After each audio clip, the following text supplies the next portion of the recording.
Draga deco, pročitat ću vam priču o Bambiju.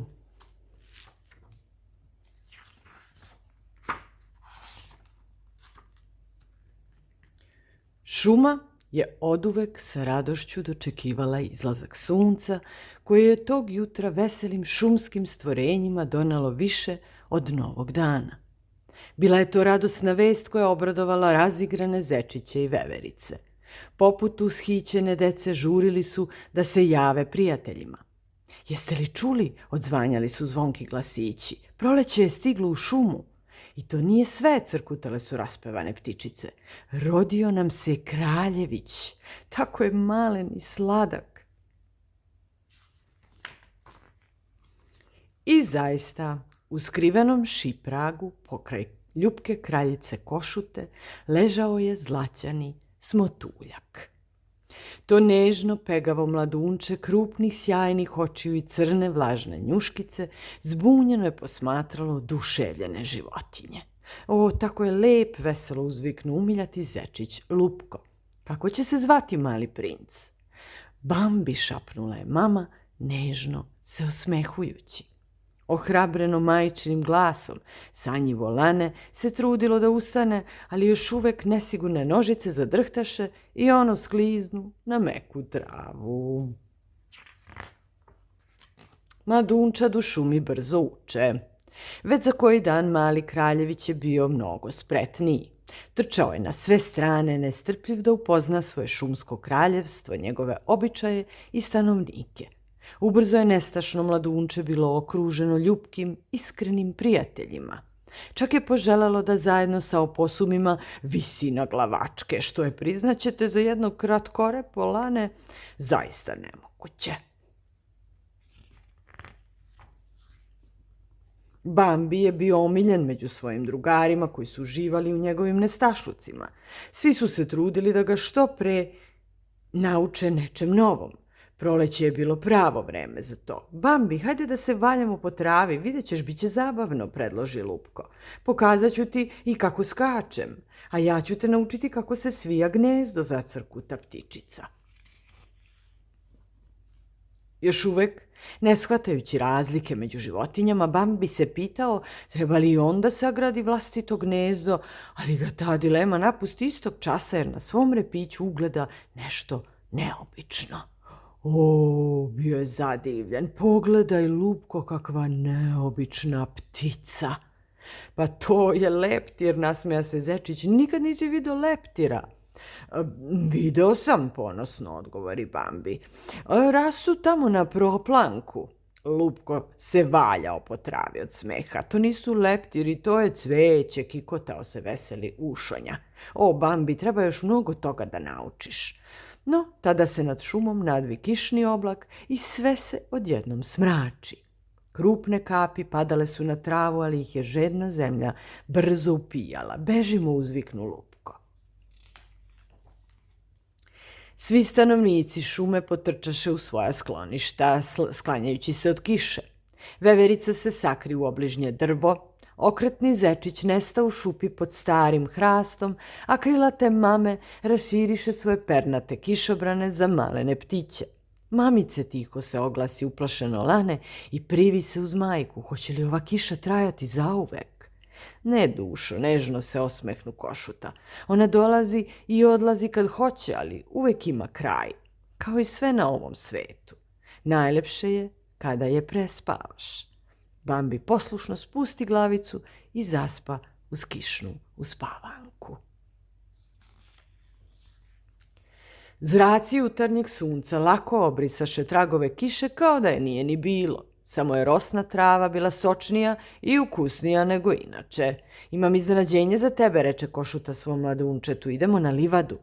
Prateći usku šumsku stazu stigli su do čistine. To nepregledno polje bujne trave i šarenih cvetnih ukrasa mamilo je opojnim mirisom. Bambi radosno poskoči.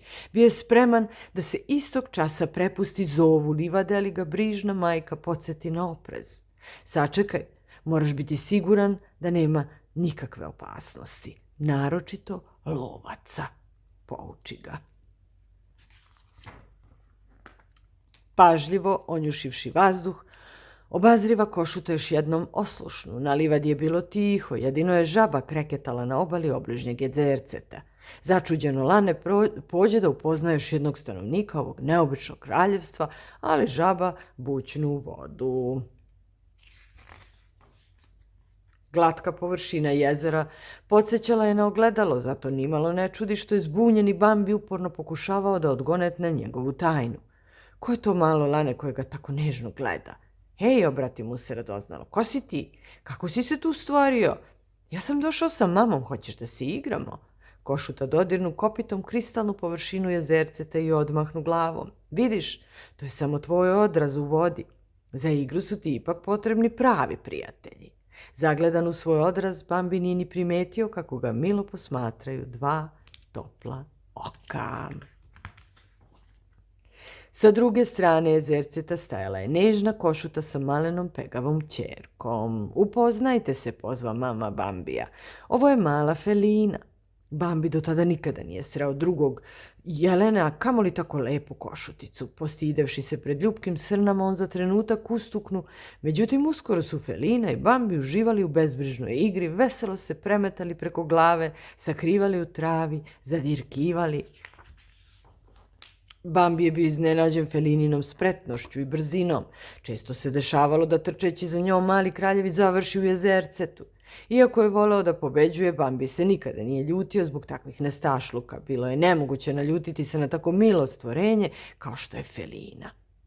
A kako je tek preskakala prepreke, uživao u njenom društvu i svakom zajedničkom trenutku. Samo mu jedno nije bilo jasno. Zašto je stalno treptala okicama i pokušavala da ga lizne po mekoj njuškici? Kakve neobične ideje padaju devojčicama na pamet. Livada je postala njihovo omiljeno mesto za igru.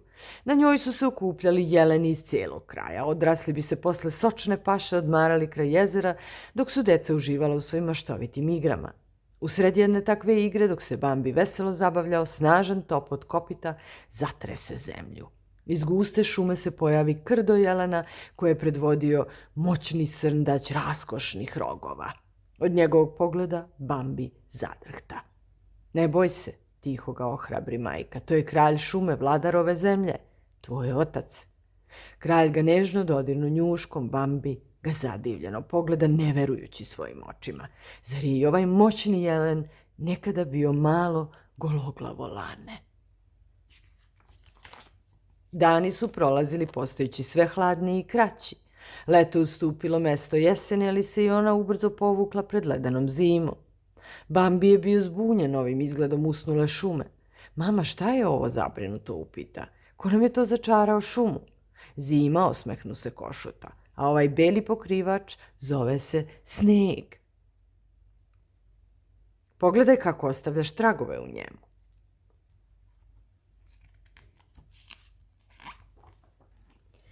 Zima je donela Bambiju i njegove razigranoj družini puno iznenađenja. Šumsko jezerce u kome se Lane prvi put ogledalo pretvorilo se u klizavu ledenu površinu.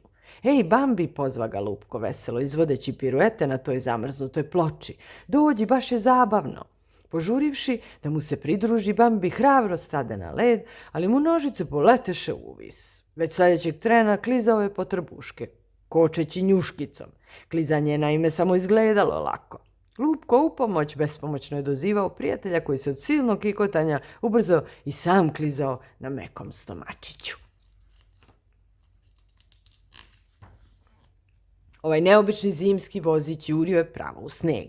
Ovako je još bolje, smejao se Lupko. Dopada mi se ova zima, reče Bambi, čisteći sa sebe sneg koji mu je sipao iz ušiju. Dolazili često. Jednom godišnje, mrmljao je Lupko, pokušavajući da se izvuče iz snežnog nanosa. Zato ne gubimo vreme, spreman, idemo, bila je to najluđa zimska zabava. No zima nije donela samo smeh i zabavu. Praznog stomaka se ne uživa u igri. Ukusne zelene trave odavno nije bilo, pa i ona stara žilava izgledala kao poslastica. Pod debelim snežnim pokrivačem i nje je bivalo sve manje. Ne brini, Bambi, tešila ga je majka. Čak i najduža zima ne traje večno. Vidjet ćeš, uskoro će opet sve biti zeleno, a dotle ćemo se zadovoljiti korom drveta. Možda nije toliko ukusna, ali bolje išta nego ništa. U potrazi za hranom Košuta pođe sa sinom na livadu. Pod svetlucavim snežnim pokrivačem stidljivo je virila promrzla trava. Gladno Lane halapljivo se baci na nju. Požuri, mili, požuri, zabrinuto ga pozva majka, nervozno se osvrćući kao da sluti opasnost. Ovde je veoma opasno, čovek je blizu. Evo, mljackao je Bambi, samo još jedan zalogaj, ali tada se kroz zimsku tišinu prolomi zlokobni prasak. Lovci, bolno zavapi Košuta, beži sine, beži! Bambi instinktivno potrča ka šumi, osluškujući topot majčinih kopita po smrznutoj zemlji. Pucni su odjekivali jedan za drugim. Mamice, začuo se piskutavi glasić, gde si? Iza tebe tiho izusti srna. Ne osvrći se, beži. Bambi je trčao koliko ga noge nose. Uspeli smo, radosno uzvihnu zadihano Lane. Mama, uspeli smo, ponavljao je uzalud tražeći pogledom. Ali nje nije bilo. Nije se čuo ni topot njenih kopita. Samo su iz daljine dopirali nepoznati glasovi. Umorno Lane ležalo je ispod grma čekajući majku kao nekada, kada je bilo sasvim malo. Nije se vratila ni sa prvim sumrakom, a s novim jutrom Bambi je izgubio svaku nadu da će je više ikada videti. Samo je sneg i dalje padao pokrivajući svaki trag. Znao je da se dogodilo nešto strašno i tiho je zaplakao. Budi hrabar, čuo se nečiji dubok glas, i ne čekaj majku jer neće doći. Bambi podiže klonulu glavu i ugleda ogromne očeve rogove. Uputivši mu pogled pun nežnosti i saosećanja, kralj šume reče: pridruži se krdu Košuta i njihovim mladuncima, ostaćeš sa njima do kraja zime. I ne zaboravi, ti si moj sin. Kraljević mora biti hrabriji od drugih, reče otac i povede ga do sigurnog skloništa. Zima je neosetno izmicala, a Bambi je rastao i bivao sve ozbiljniji. Glavu su mu krasili mali rogovi na koje je bio veoma ponosan, mada su ga toliko svrbeli da je stalno češkao stabla. Naravno, još uvijek nisu bili tako veliki i raskošni kao očevi, ali njegov otac je bio kralj šume, a Bambi tek mladi srndać. O, pogledajte, huknu stara sova žmirkajući. Naš mladi kraljević je pravi jelen. I liči na tatu, dodade Lupko, diveći se svom prijatelju. Ali u poslednje vreme Lupko imao sve manje vremena za svog šumskog prijatelja. Mučile su ga razne brige, prolećeno zaljubljivanje, nije ni malo lako, nadmetanje za svoju izabranicu, traženje skrovitog mesta za novi dom, ozbiljan zec nema vremena za detinjaste zabave. Istina, ni Bambi nije gore od želje za igrom. Tragični zimski događaj ostavio je traga u njegovom srcu.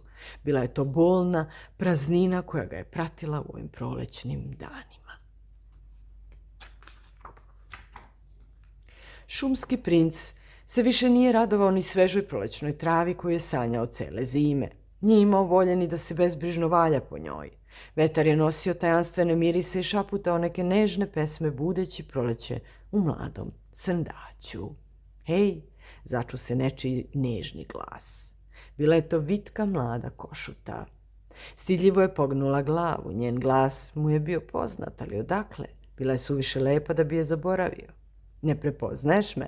Ja sam Felina, sećaš se, reče umilnim glasom i nežno ga liznu po obrazu kao nekad. Da, to je zaista bila ona, ali poljubac je bio drugačiji i nije mu smetao kao nekad.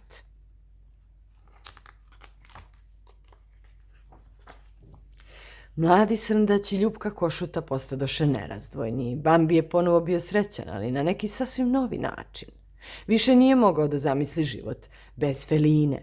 Topli prolećni dani bili su ispunjeni radošću i nežnim udvaranjem.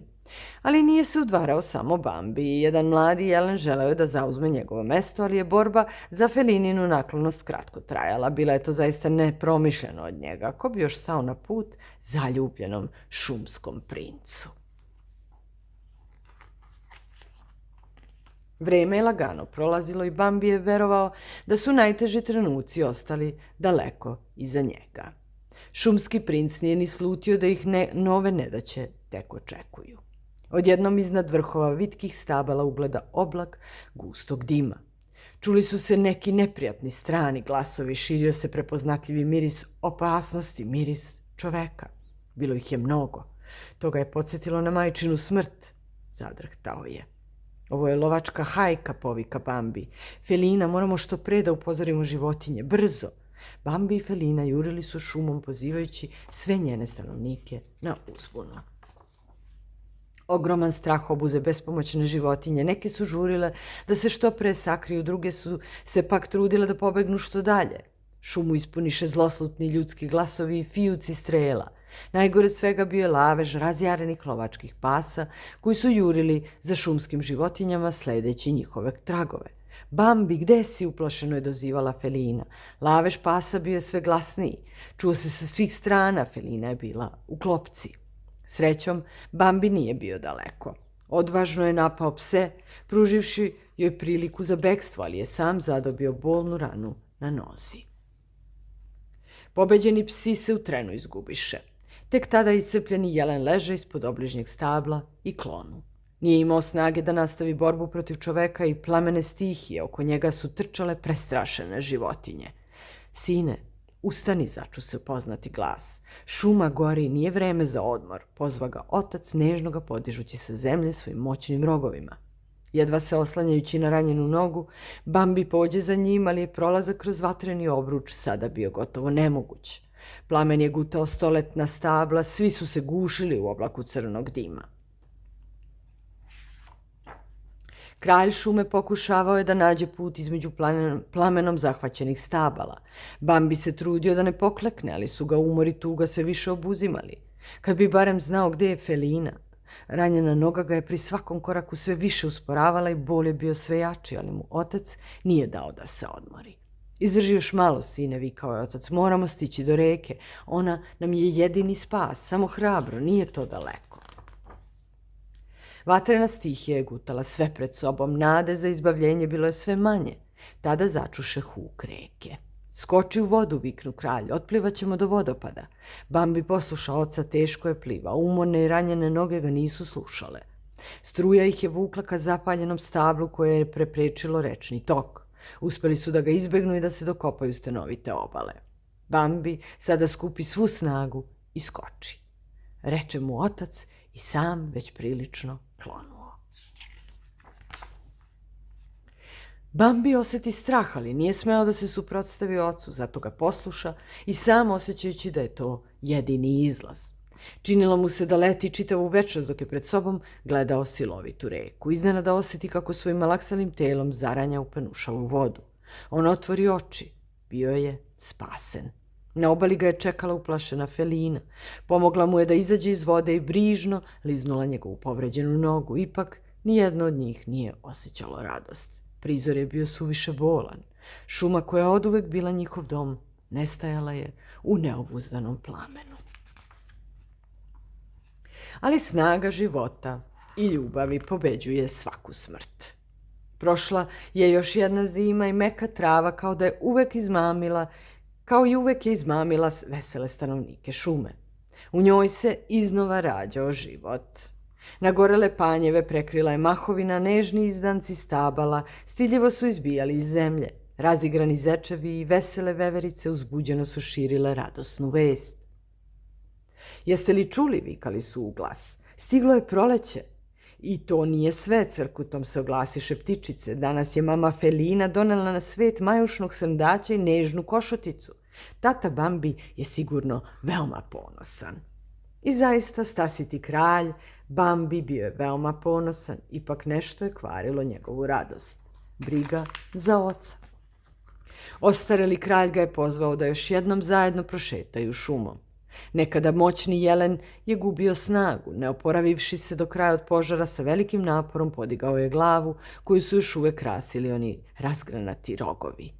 Nije mi ostalo mnogo vremena, mirno reče, ali upamti, sve ima svoj početak i svoj kraj. Moj kraj je tvoj početak. Vreme je, sine, odlazim. Ako odeš, šta će biti sa šumom? Ko će štititi njene bespomoćne stanovnike? Odgovarao ga je Bambi. Pa ti, već si odrastao, Felina ti je podarila 2 dece. Proleće nam je donelo naslednike, idi i budi dobar kralj šume. Zbogom, sine. Stari div bio je spreman za svoje posljednje putovanje. Bambi ga je pratio pogledom punim tuge. Bilo bi mu lakše kad bi zaplakao, ali kraljevi ne plaču.